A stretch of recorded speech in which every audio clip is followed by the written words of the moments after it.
Okay, so we're going to continue on with land pollution. So this one is often not thought about as much as air and water pollution, but it's obviously a big deal. This is going to involve chemical dumping, just dumping chemicals into the earth. The farming chemicals that I've talked about go right into the earth and the soil. Nuclear waste, which is what we see over here. So nuclear power plants create radioactive waste. It's very toxic and radioactive, and they have to get rid of it. They have to put it somewhere, and this is one of the side effects of using nuclear power. And here, this is a truck is dumping a bunch of drums, they're called, full of radioactive waste into the desert where there's not a lot of life, and so a lot of this nuclear waste gets dumped into deserts, which is definitely kind of controversial and political because the places that have more deserts, like Arizona, New Mexico, California, certain places, Texas, that have more deserts, they're going to get more of this nuclear waste, and that's definitely a political issue. I have heard that this waste has to be transported on trains sometimes to those deserts, and there are mayors of certain cities that have refused to let the trains come through. And their argument is, what if this train crashes while it's driving through or running through our city, and this nuclear waste goes all over the place and affects the people within my city and my town or whatever? And so those people end up trying to stand up for their rights against these power companies that are creating this nuclear waste, and that's definitely a political issue and a human rights issue and a health issue. This over here represents landfill, which we usually call a dump, and we're accumulating huge amounts of waste into our dumps. We talked last week in last week's notes, in the 5-4 notes, about the growth of the human population, and the more people there are, the more waste that's going to be created. And I'm guessing some of you have driven by dumps before and been able to smell them and stuff. They try to kind of hide them, but it's hard to hide smells, so you've probably smelled them in some kind of way. And let's look at some more pictures. So this is an enormous landfill.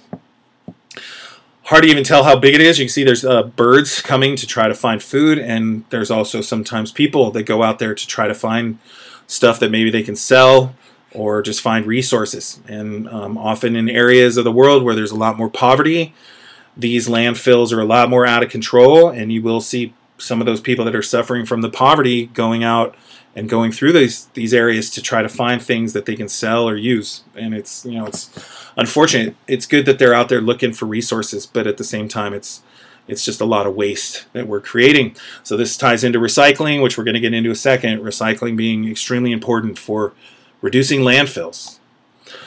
This just looks like a big toxic mess to me. This looks like an area where they've been drilling for oil, and there's all this excess oil maybe, and there's all these oil drums sitting around, and all this oil and land.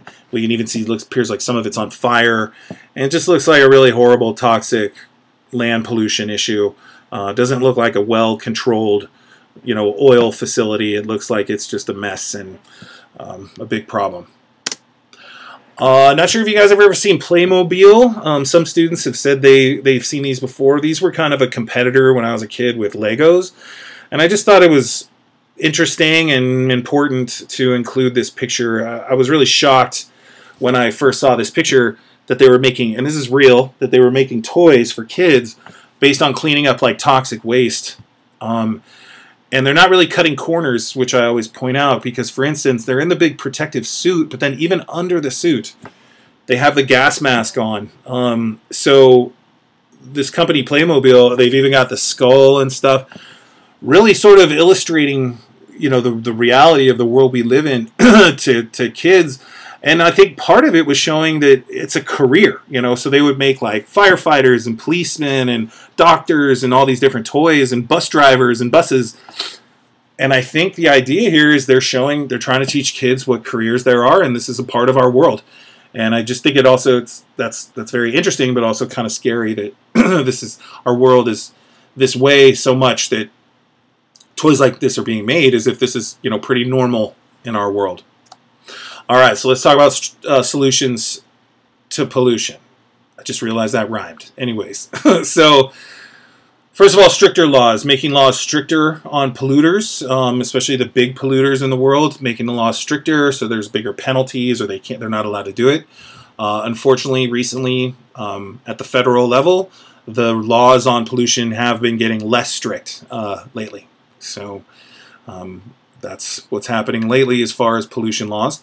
More biodegradable materials, so less plastic, more material that can break down. You guys have heard about the straws. I've heard some people complain about these new types of straws. To me, I just kind of shake my head. To me, like, we don't really need straws, so I don't even know why people care that much about using a paper straw. So in my personal opinion, I think paper straws are a great alternative and should be used.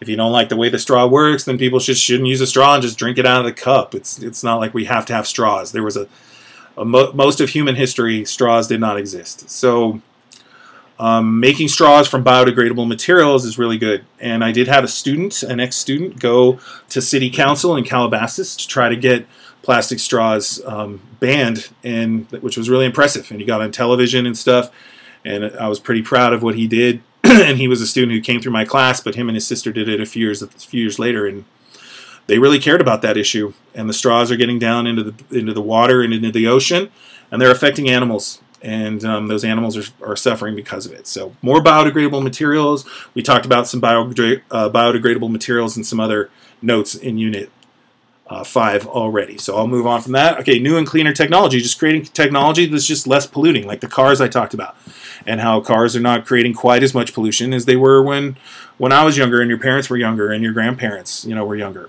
So that's good, and that shows that we can figure out this kind of technology. Organic farming has rules that are strict on the type of chemicals they use. They're not allowed to use any kind of man-made chemicals at all. So switching to organic farming, away from these sort of harsh man-made chemical farming, would really help with water pollution, land pollution, and on some level air pollution. Conservation of resources and recycling. So that's something all of you can do. We need to be recycling paper, plastic, bottles, aluminum, all that stuff, so that we're not filling up more pollution, and especially plastic. Again, plastic is not biodegradable. Glass and aluminum, they'll break down. They're more natural, but plastic really is not a natural material. And then using less fossil fuels and more renewable energy and resources, not burning as many fossil fuels like coal and oil, and moving towards renewable, cleaner energy sources, such as hydroelectricity, which is making energy from the flow of water, which runs through dams. It doesn't create any pollution, but it does affect the flow of the water in the rivers. Solar energy, like here we have solar panels, energy from the sun, which is totally renewable and doesn't create any air pollution. Wind energy, energy from winds and windmills, we talked about earlier. I've talked before about geothermal energy as well. This is energy from the Earth's heat, which is probably the most renewable energy form in the world, and because that's the energy under the ground will never run out. It's just a part of the Earth, and that could be like the wave of the future, is moving towards geothermal. And then also using paper and lumber alternatives, such as using crops, like renewable crops that we can use for paper, instead of chopping down trees to create paper, but actually using special types of crops that we can use to create paper from. Such as there's also something called poo-poo paper. So this, if you look, this is made from 100% recycled and odorless products made from cow poo. Because cows eat a lot of plant material, and so when they poop out all that fiber can be turned into paper. I've known some people that have bought this as sort of joke gifts for people, so something to consider in the future. And it's also really good because it's natural and clean and doesn't smell. I've had some in class, and kids have smelled it and doesn't smell like anything. But obviously, probably some of you are shocked that this exists. And there's also elephant poo paper, which is made basically the same way. So not just cows, but even elephant poo paper. Okay, so now we're going to get into another topic, the ozone hole. This is another one that became a really big deal when I was in high school, that actually has kind of improved over time. So this is a hole in the ozone layer, which is O3. So instead of O2, which is like the oxygen we breathe, it is O3. And it lets in extra ultraviolet radiation. So life on Earth has evolved with an ozone layer, it's called, and it creates a shield from the radiation that's coming from outer space. There's huge amounts of radiation coming from the sun, and without the ozone layer, life on Earth wouldn't even really exist, at least not the way we understand it. And so you guys know that people can get skin cancer and get problems from too much, sun radiation, right? So It's caused by CFCs, or which are called chlorofluorocarbons, in aerosol cans like hairsprays and spray paints, as well as air conditioners and refrigerators use them.